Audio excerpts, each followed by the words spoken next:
sua graça na exposição dessa porção que foi lida, o Salmo de número 115 da bendita Escritura.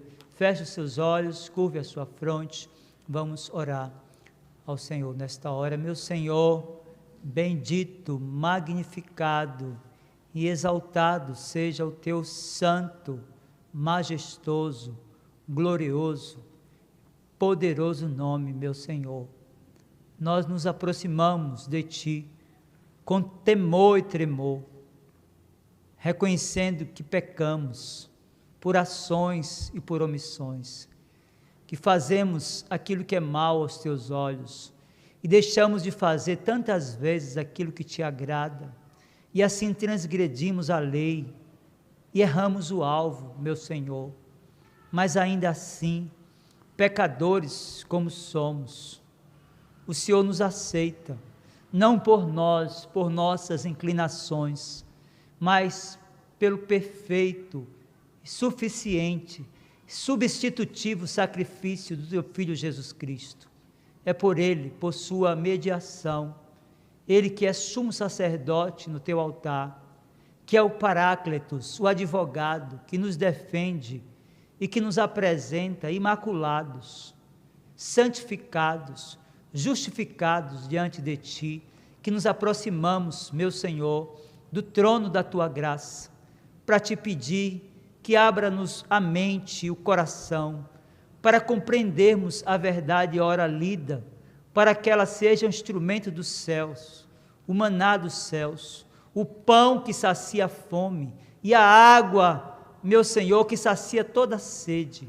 Meu Senhor, que o texto lido seja o instrumento da graça na vida da igreja, que o Senhor fortaleça, santifique, aperfeiçoe o caráter do teu povo, meu Senhor, mas que chame também de forma eficaz aqueles cujos nomes estão escritos no livro da vida e que ainda não tiveram seus sentidos despertados, que ainda não foram convencidos do pecado, da justiça e do juízo vindouro. Meu Deus, pelo Espírito eterno, que o Senhor os alcance nessa noite e faça a obra que nenhum homem pode fazer, chamando-os pactualmente a uma relação contigo, e que em tudo redunde em honra, glórias e louvores ao teu Filho Jesus Cristo, por quem oramos. Amém. Meus irmãos queridos, o monoteísmo é a crença em um Deus único. O termo monoteísmo deriva de duas palavras gregas. Primeiro, monos, que significa único, e theos, que significa Deus ou divindade.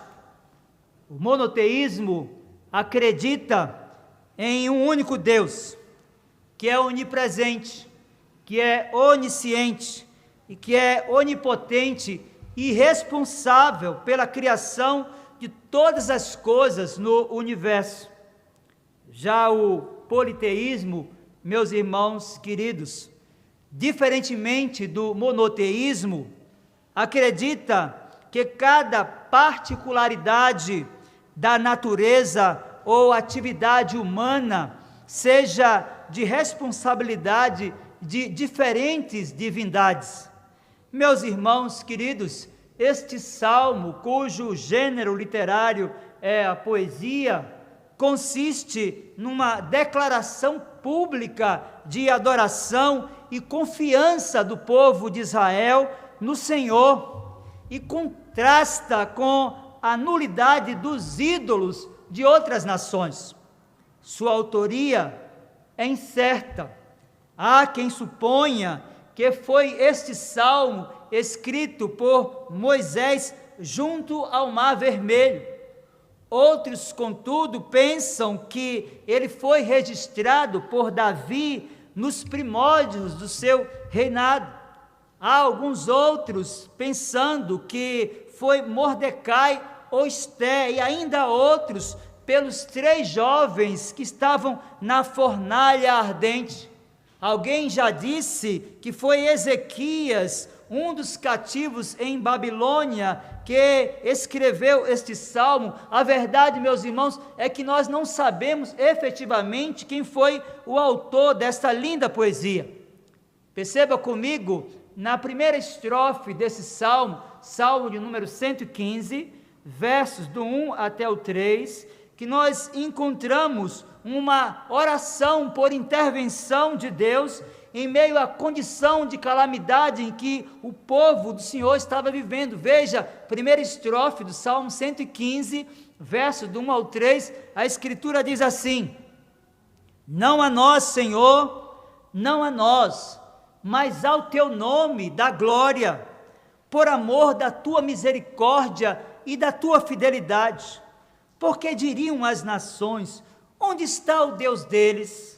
No céu está o nosso Deus, e tudo faz como lhe agrada. Meus queridos, percebam comigo que o salmista apela para a glória, para a misericórdia e para a fidelidade de Deus. É importante compreendermos que, na experiência do povo da aliança, eles foram estimulados a este modelo de oração, já que eles tinham consciência de que o Senhor tem zelo por sua glória e a sua intervenção providente naquele momento em que eles estavam distante do povo do Senhor. No enfrentamento que eles estavam vivendo, certamente promoveria a glória de Deus na sua visitação providencial, retirando o seu povo daquela condição em que eles estavam vivendo. Meus queridos, todas as vezes que o povo de Deus entrou em colapso, seja do ponto de vista do Estado, do ponto de vista da sua condição emocional, ou até mesmo espiritual, eles apelaram para a glória de Deus, porque eles tinham consciência de que Deus tem um zelo particular por sua glória, que é a sua santidade. O relato da Escritura, no período do cativeiro babilônico, termina confirmando que de fato eles tinham uma consciência muito aguçada de que, ao viverem em calamidade, apelavam para a glória de Deus. Jeremias, em suas lamentações, lá no capítulo 3, verso do 21 ao 25, vivendo sob forte calamidade, sob grande dificuldade e enfrentamento, ele disse: quero trazer à memória o que me pode dar esperança. As misericórdias do Senhor são a causa de não sermos consumidos, porque as suas misericórdias não têm fim, renovam-se cada manhã. Grande é a tua fidelidade, a minha porção é o Senhor, disse o profeta, portanto esperarei nele. Bom é o Senhor para os que esperam por ele, para a alma que o busca. Meus queridos, percebam que quando enfrentavam calamidades, quando estavam diante de obstáculos aparentemente intransponíveis, eles apelavam para esse meio de graça que nós conhecemos como a oração, e de forma especial para o zelo que o Senhor tem por sua glória. A história da revelação nos revela que as visitações providentes da parte de Deus por ocasião do enfrentamento do seu povo sempre cumpriram o mesmo objetivo. Deus tem um zelo particular pela glória do seu majestoso nome, daí ele visitar o seu povo para mostrar quem ele é, daí ele visitar o seu povo para que o seu nome glorioso e poderoso seja engrandecido e glorificado. Nós percebemos isso também no livro do profeta Ezequiel, lá no capítulo 36, a partir do versículo 21 e até o 24. Veja que a experiência do autor da poesia é esta: apelar para a oração e, de alguma forma, invocar a glória de Deus.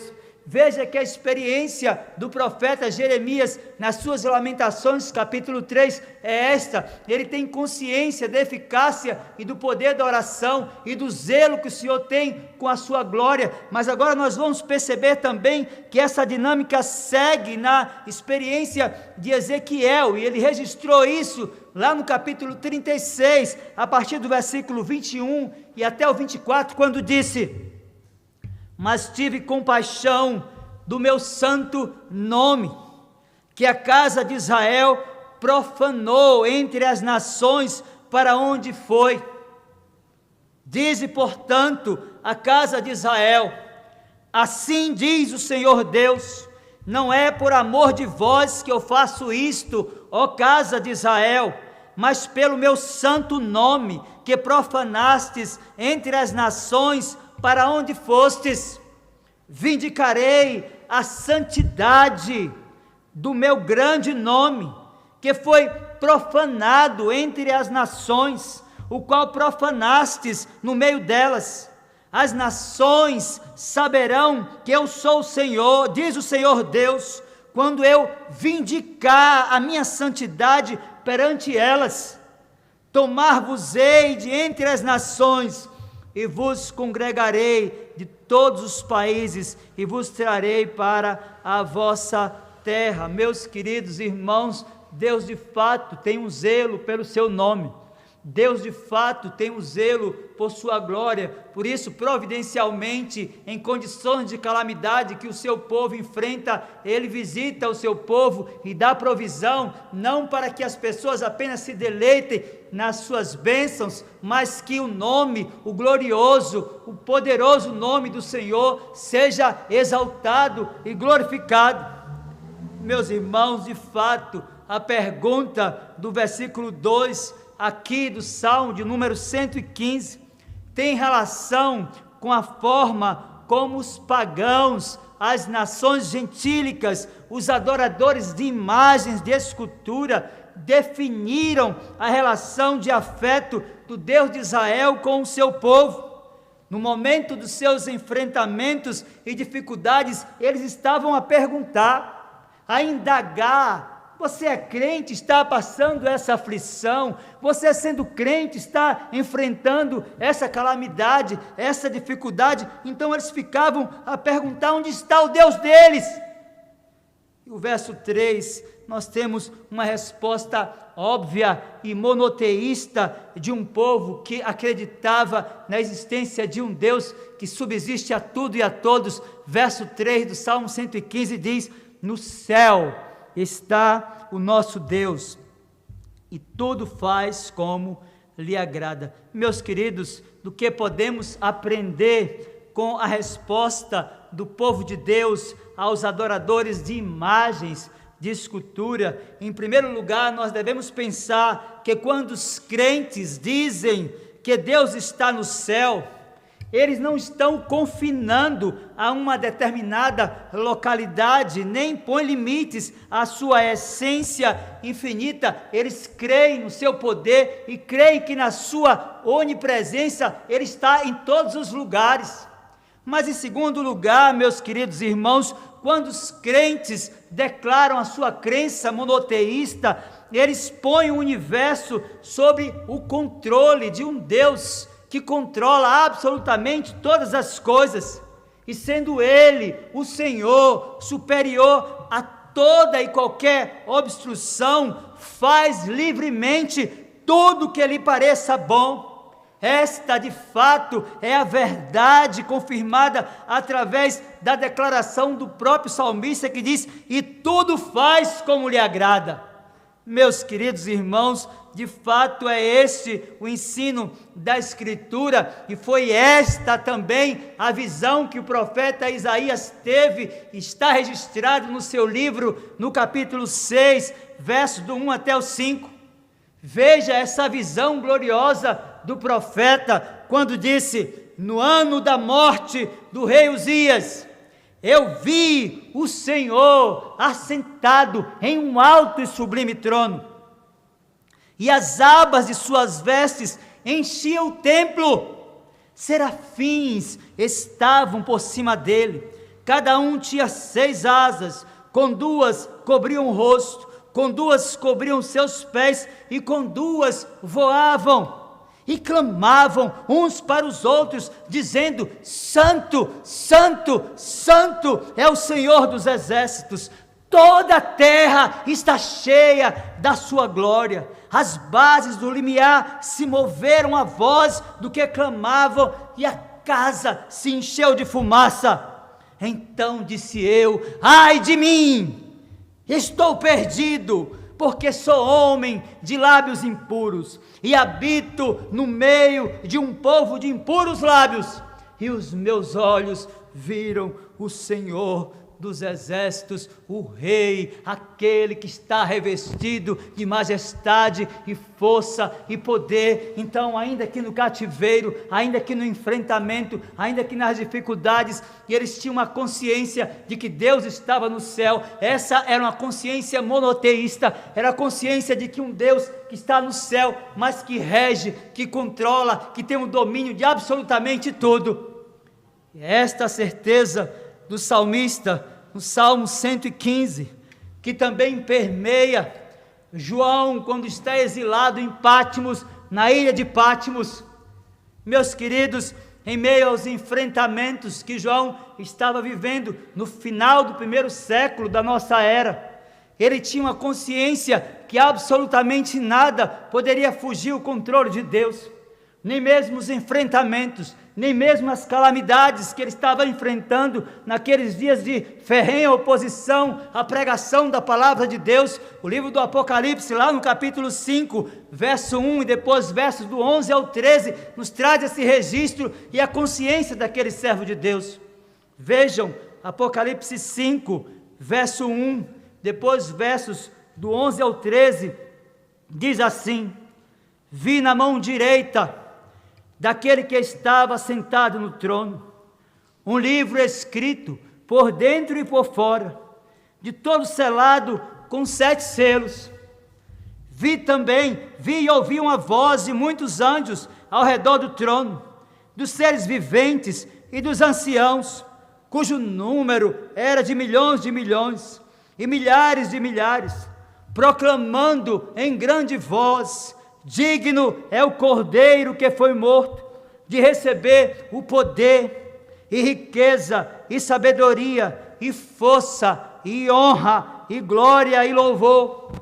Então ouvi que toda criatura que há no céu e sobre a terra, e debaixo da terra e sobre o mar, e tudo que neles há, estava dizendo: aquele que está assentado no trono e ao Cordeiro seja o louvor e a honra e a glória e o domínio pelos séculos dos séculos. Meus queridos, esta é de fato uma crença monoteísta, de um povo que reconhece que há um só Deus, que subsiste em 3 pessoas, o Pai, o Filho e o Espírito Santo. Ainda que matematicamente isso seja confuso, espiritualmente nós sabemos que os 3 são um apenas. E a confissão de fé do Westminster vai definir melhor aquele que de fato subsiste e aquele que de fato rege e controla e domina sobre todas as coisas, no capítulo 2, na seção 1, quando vai tratar de Deus e da Santíssima Trindade. Vejam como os teólogos de Westminster definiram quem de fato é Deus. Eles disseram: há um só Deus vivo e verdadeiro, o qual é infinito em seu ser e perfeições. Ele é um Espírito puríssimo, invisível, sem corpo, membros ou paixões.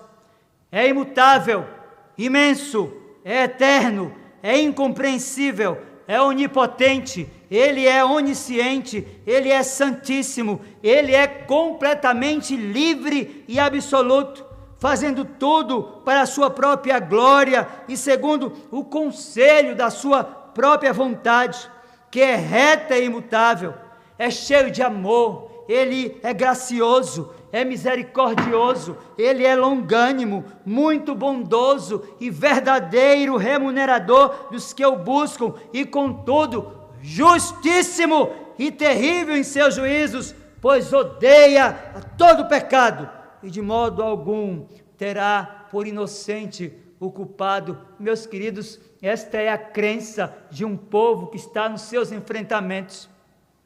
Meus queridos, esta é a crença de um povo que, muito embora distante da terra, que muito embora enfrentando uma religião politeísta, gente que estava se relacionando com muitas divindades, com muitos deuses, que estava zombando da crença dos judeus. Essa é a crença de um povo que de fato tem consciência de que mesmo em seus enfrentamentos, que mesmo em meio às suas dificuldades, Deus está controlando cada detalhe da existência humana. Mas percebam comigo que na estrofe seguinte do Salmo 115, verso do 4 até o 8, o salmista, em contraste com esta divindade suprema dos hebreus, apresenta uma definição daquela crença daquelas pessoas que eram adoradoras de imagens de escultura. Veja, Salmo 115, a partir do versículo 4 e até o versículo 8, a Escritura diz assim: prata e ouro são os ídolos deles, obras das mãos dos homens. Tem boca e não falam, tem olhos e não veem, tem ouvidos e não ouvem, tem nariz e não cheiram, suas mãos não apalpam, seus pés não andam, som nenhum lhes sai da garganta. Tornem-se semelhantes a eles os que os fazem e quanto neles confiam. Meus queridos, seja quem foi o autor do Salmo de número 115, o que ele está fazendo aqui é ridicularizar desdenhosamente os falsos deuses dos pagãos. Ele os define primeiramente como ídolos, isto é, coisas de nenhum valor. Percebam comigo que em seguida ele mostra que, ao serem formados de matérias inanimadas, são destituídos de vida e até mesmo de sentimentos. Meus queridos, uma imagem de escultura é definida como uma nulidade neste salmo. Uma imagem de escultura, ela é definida aqui como algo sem nenhum valor no exercício da fé de alguém. Não há absolutamente nenhuma interação, é como se alguém estivesse diante do nada. Esta é a ideia apresentada neste salmo. Meus irmãos, de fato, esta é a verdade.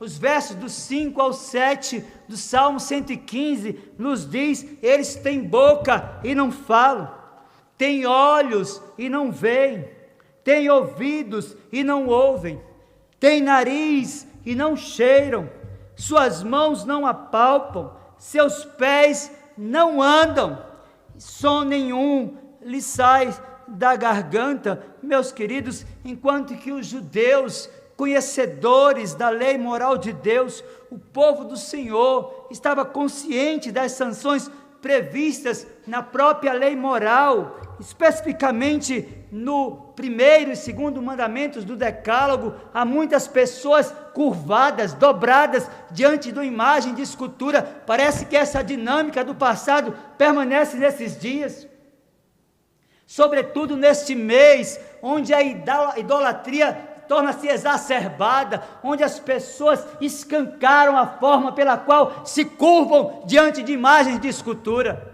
e a Escritura proíbe veementemente.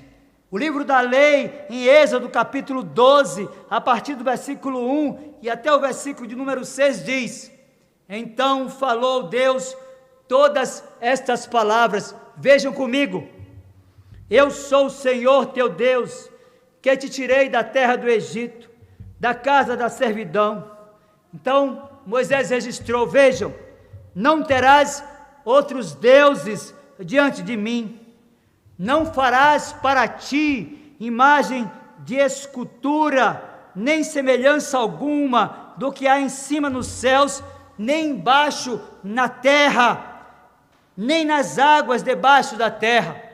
Diz mais: não as adorarás, nem lhes dará culto, porque eu sou o Senhor teu Deus, Deus zeloso, diz a Escritura, que visito a iniquidade dos pais nos filhos, até a 3ª e 4ª geração daqueles que me aborrecem, e faço misericórdia até 1000 gerações daqueles que me amam e guardam os meus mandamentos. Meus queridos, esta é a dinâmica da Escritura no Antigo Testamento e também no Novo Testamento.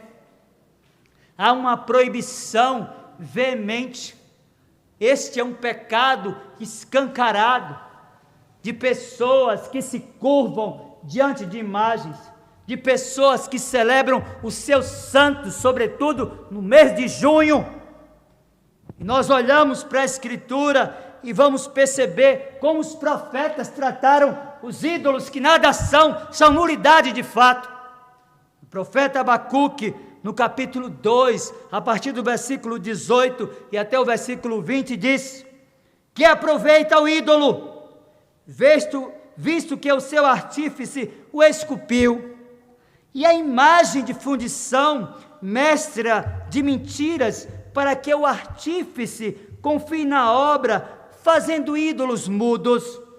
Ai daquele que diz à madeira: acorda, e a pedra muda: desperta.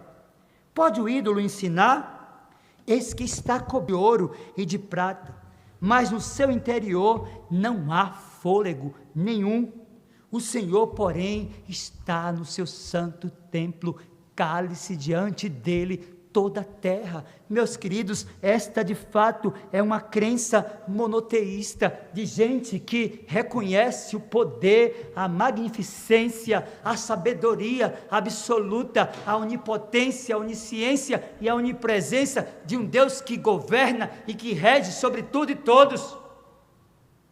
Esta a verdade da Escritura e a razão pela qual Deus tem as imagens de escultura em tão profunda aversão, meus irmãos, é que Ele não pode suportar que a adoração, que é tão somente devida a Ele, lhe seja retirada e oferecida a ídolos mudos e inanimados. Um resumo da estrofe seguinte, do Salmo 115, nós encontramos no verso 8, o salmista dizendo: tornem-se semelhantes a eles os que os fazem, e quanto neles confiam. Meus queridos, o salmista aqui repreende de modo severo e podemos dizer merecido as pessoas dotadas de capacidade racional, porque se despem da razão e do próprio juízo e até mesmo do senso comum para dobrarem-se diante de uma imagem de escultura. Meus irmãos, no ato da adoração de uma imagem, nós devemos dizer que Deus é duplamente injuriado quando sua verdade, quando a sua graça e poder são imaginados como que concentrados nos ídolos. Meus irmãos, fabricar ídolos, bem como confiar neles, são coisas quase que inseparáveis. Daí o motivo pelas quais as pessoas fazem isso, serão condenadas por Deus. Meus queridos, avessas a buscar a Deus de maneira espiritual, muitas pessoas o fazem o descer de seu trono e o põem sobre coisas inanimadas, e assim que elas chegam a dirigir súplicas às suas imagens de escritura, porque elas imaginam que por meio dessas súplicas elas ouvirão, e os seus olhos então verão, e elas atenderão aquelas súplicas que são feitas diante de um pedaço de pau ou de pedra. E como no passado nós vivemos esse drama também nesses dias, porque há muitas pessoas escravizadas aos seus ídolos, e é isso que o salmista está tratando aqui. Meus queridos, infelizmente, esta prática da adoração da imagem, a prática da idolatria, ela foi se legitimando no seio do cristianismo de forma gradual. Nós devemos lembrar da pureza e da beleza do cristianismo vivido no primeiro século, por exemplo, quando o culto a Deus era objeto de uma adoração simples, cujos valores eram centrados nos meios de graça. Mas a proporção que a igreja foi se afastando da verdade das Escrituras, a proporção que o Estado se misturou com a igreja, a proporção que a igreja se tornou um instrumento de poder político e se distanciou da verdade, da beleza e da pureza do cristianismo vivido no primeiro século, então essas coisas foram entrando no seio da igreja, e em 769 celebrou-se em Roma um concílio em que se votou um decreto para que as imagens de escultura fossem veneradas. Depois, meus irmãos, em 787 da nossa era, foi sancionado o culto às imagens de escritura. É importante pensarmos que anteriormente a esta data houve uma grande polêmica da introdução dessas imagens no culto público. Isso não foi como nos nossos dias. Esse decreto encontrou, meus irmãos, uma decidida oposição por parte de algumas assembleias e sínodos. Os bispos que se recusaram a se submeter a essa ordenança da adoração de imagens e da veneração de imagens de escultura, eles foram castigados, eles foram perseguidos, e alguns chegaram a ser excomungados da igreja. Meus queridos, isso é uma afronta à beleza e à pureza da Escritura, que ordena que ninguém se dobre diante de uma imagem. É bem verdade que, de fato, os povos pagãos adquiriram essa prática, mas diferentemente dos povos pagãos e idólatras, nós percebemos aqui que o salmista inicia uma nova estrofe, discorrendo sobre o povo de Israel, da seguinte afirmação. Vejam, versos do 9 ao 11 do Salmo 115, nos diz assim: Israel confia no Senhor, Ele é o seu amparo e o seu escudo. A casa de Arão confia no Senhor, Ele é o seu amparo e seu escudo. Confiam no Senhor os que temem o Senhor, Ele é o seu amparo e o seu escudo. Percebam comigo, meus queridos irmãos e amigos, que o salmista retoma o tema aqui tratado no primeiro versículo, onde expôs que os genuínos adoradores de Deus não têm motivos algum para temer que Ele os abandone ou os decepcione nos momentos de aflições. Meus irmãos, ele prossegue, em primeiro lugar, afirmando que os israelitas confiam em Deus, verso de número 9. Em segundo lugar, ele se dirige à casa de Arão, em particular, como um modelo de uma família que confia no Senhor. Em terceiro lugar, ele afirma que os que temem ao Senhor são os que confiam nele e não em uma imagem de escultura. Meus irmãos, o verso 11 faz uma distinção clara aqui entre duas classes de israelitas que faziam parte da igreja no passado. Nós definimos aqui aqueles que temem o Senhor e aqueles que estão efetivamente vinculados a eles, mas de fato nós percebemos que há um outro grupo que fez parte da igreja no passado, que são aqueles que estão vinculados à igreja apenas por afetividade e por consanguinidade. É esta verdade que nós encontramos aqui e partimos então para a conclusão da terceira estrofe do Salmo, que é lógica. Veja o que o salmista afirma agora a partir do versículo 12 até o versículo 15. De nós se tem lembrado o Senhor, Ele nos abençoará a casa de Israel, abençoará a casa de Arão. Ele abençoa os que temem o Senhor, tanto pequenos como grandes. O Senhor vos aumente bênçãos mais e mais sobre vós e sobre vossos filhos. Sede benditos do Senhor, que fez os céus e a terra. Meus queridos, vejam que no verso de número 12, os verbos aqui são conjugados no pretérito e no futuro, associados à bênção do Senhor sobre o povo do pacto, sobre o povo da aliança. Na eternidade, devemos lembrar, o Senhor escolheu a Israel e fez com esta nação uma aliança. Portanto, a eleição de Deus é o fundamento e primeira causa das bênçãos do Senhor sobre o seu povo. Mas vejam ainda, meus irmãos, e era por isso que eles estavam conscientes de que naqueles dias o Senhor os visitaria por seu poder, estabelecendo um novo tempo e um futuro abençoado. Meus irmãos, de fato, não há o que temer. Vejam que a bênção do Senhor alcançam aos que temem, tanto pequenos como os grandes.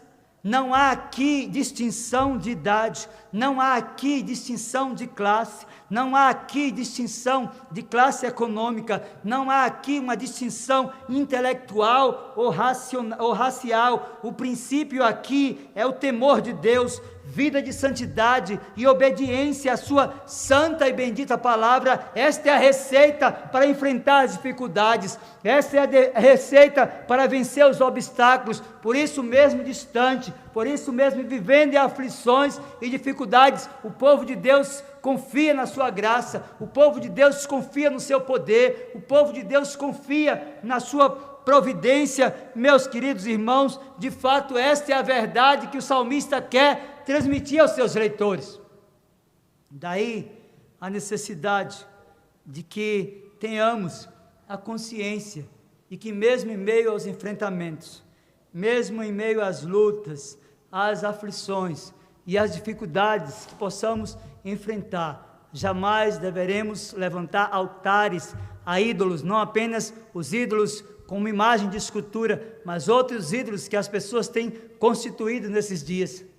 Mas veja então a estrofe final desta linda e empolgante poesia, pois ela nos revela em detalhes o cuidado paternal de Deus com o seu povo. Verso do 16 ao 18 do Salmo 115, a palavra de Deus nos diz assim: os céus são os céus do Senhor, mas a terra deu a ele, aos filhos dos homens. Os mortos não louvam o Senhor, nem os que descem à região do silêncio. Nós, porém, bendiremos o Senhor, desde agora e para sempre. Meus queridos irmãos, do que lemos na conclusão desta linda poesia, nós devemos aprender desse pequeno fragmento poético, primeiro, que os sinais do cuidado paterno de Deus, que enriqueceu a terra com abundância de coisas boas para a humanidade, não tem falta, eles não têm falta, como nós não teremos também. Então não há por que desconfiar, portanto não há por que se curvar diante de construção de altares que podem significar outras coisas que estejam além de uma imagem de escultura, que é o enfrentamento que eles estavam naquele momento. Mas em segundo lugar, nós precisamos de pensar, meus irmãos, que aqueles que estão mortos em seus delitos e pecados não conseguem compreender a beleza da adoração ao único Deus vivo e verdadeiro. Este era o problema entre a crença monoteísta e a crença politeísta.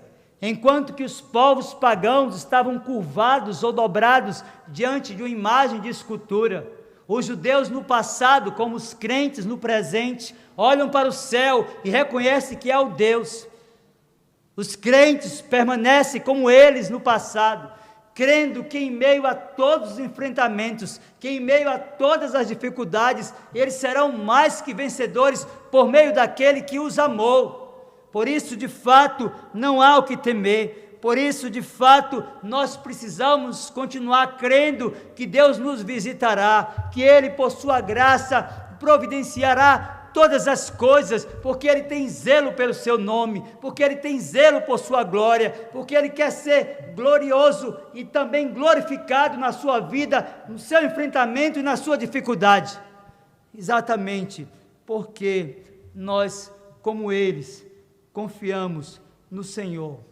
Então o salmista vai encerrar dizendo que os mortos não louvam o Senhor, nós, porém, bendiremos o Senhor desde agora e para sempre. Eu quero concluir a mensagem nessa noite, me dirigindo primeiro a você que me escuta através da rádio 98 FM.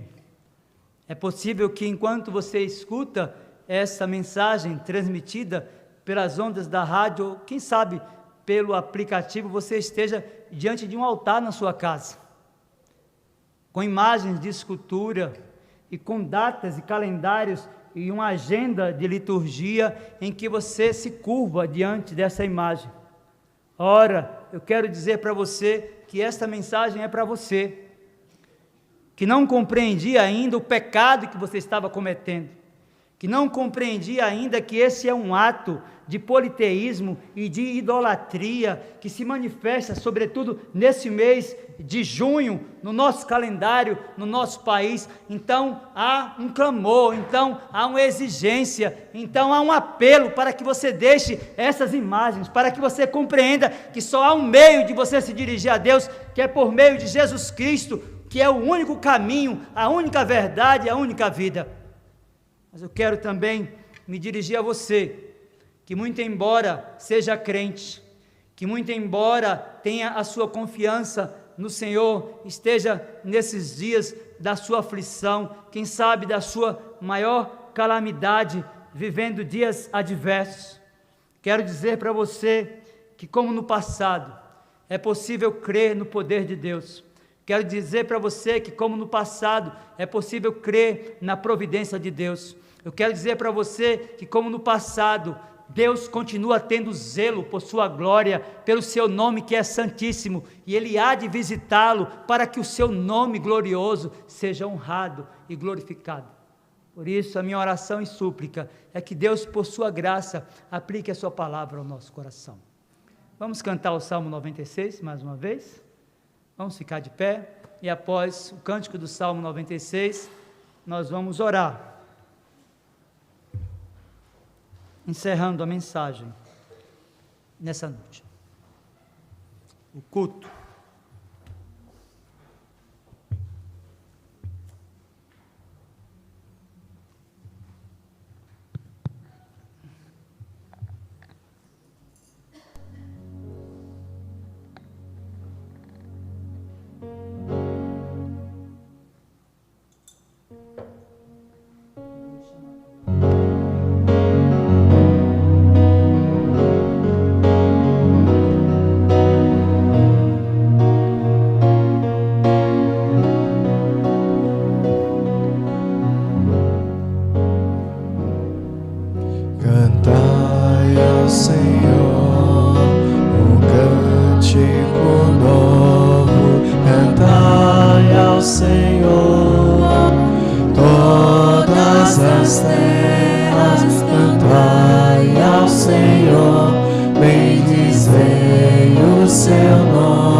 Anunciar entre as nações a sua glória, entre todos os povos as suas maravilhas, porque grande é o Senhor e muito digno de ser louvado, mais temível do que falsos deuses.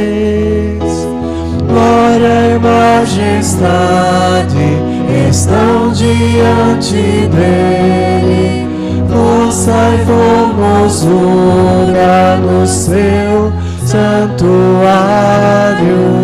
Glória e majestade estão diante dele, força e formosura no seu santuário.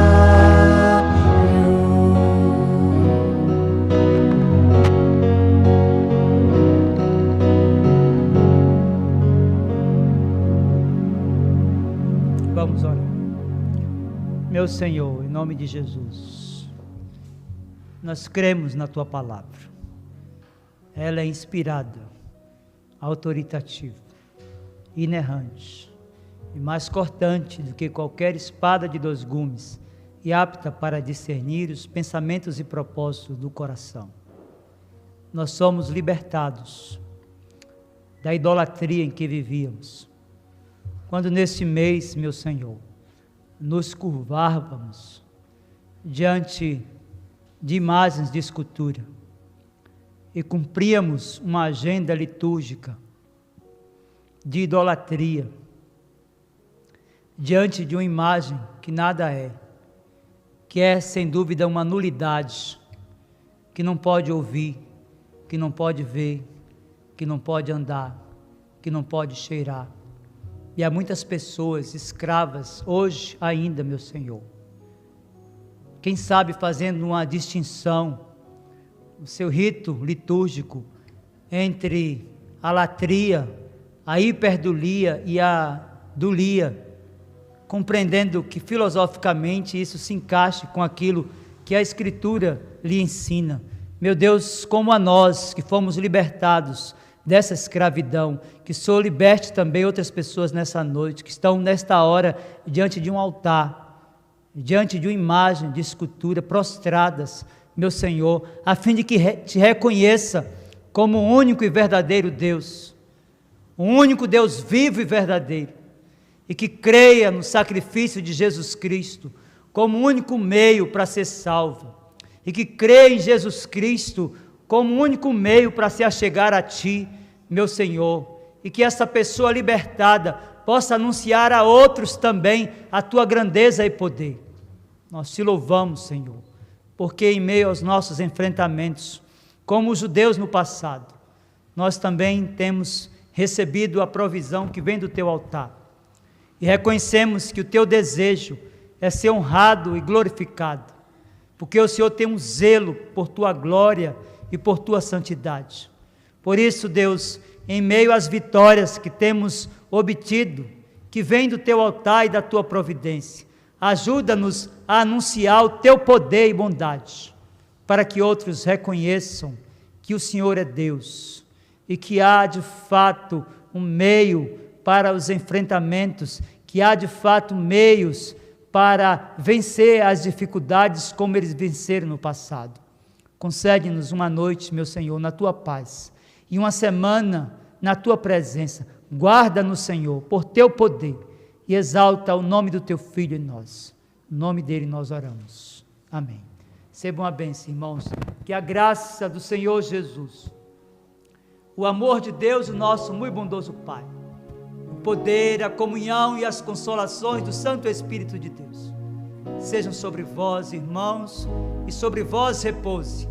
Assim vos abençoe o Deus Pai, Filho e Espírito Santo. Amém.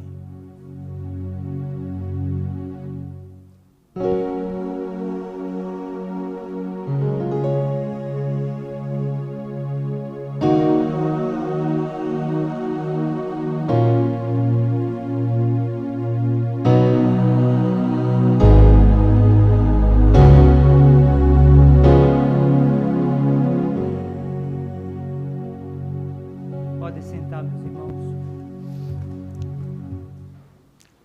Nós temos alguns avisos. Eu quero agradecer a você que nos acompanhou através das ondas da Rádio 98 FM, dizer para você que na quarta-feira, às 7h30, nós temos o programa Luz para o Caminho, com o diácono Davi Reis e o pastor Pedro Aragão. E no sábado, programa Luz para o Caminho, 19 às 20 horas, seguindo a programação da nossa igreja. Que o Senhor te abençoe, te guarde. Fique agora com canções do Projeto Sola, que a Paulinha vai colocar aí para você ouvir até às 19h30, às 20h30, não é?